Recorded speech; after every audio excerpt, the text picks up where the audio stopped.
markaynu joogna waxaan leenahay dadka muslimiinta ee meel kasta jooga in Somaliland especially madaxweyne ku-xigeenka marweynkoodii saddex gol qaran waxaan leenahay ciid mubaarak muqaddimo baan leenahay ilaahay ciideeda inako caafimaad qabna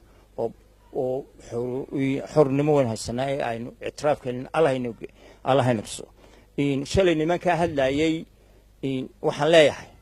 quraan jeceliye nimanka halka ku hadlayay waxaan leeyahay in waana taqaanaa isbaramayno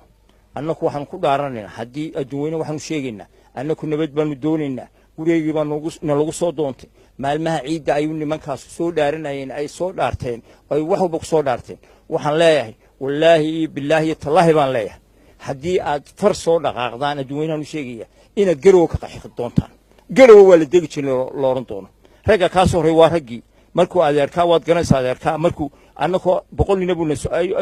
ayuu nagu soo duulay maantana annakoo dawlad oo calan leh oo ciidan leh ayaa doonaysaa inaynu hajabtaan wallaahi baan ku dhihi wallaahi waan ku celinaya inaad garow ka qaxi doontaan oo garow noqon doonto meel digaandiga garow iyo caloolaba waanu gelnaa baan leenahay ogaada markaa soo bilaabo baan leenahay markaa dagaal bilowdaan ayaa garan doontaan dhadhamadiisa iyo macaankiisa qararkiisa markaa saari doontaan annakoona waana soo dhamaysan annakoon mayno waa quraan jecel waa balaayadu jecel inuu heli doona baan leenahay isagii ku warkeli la taagnaa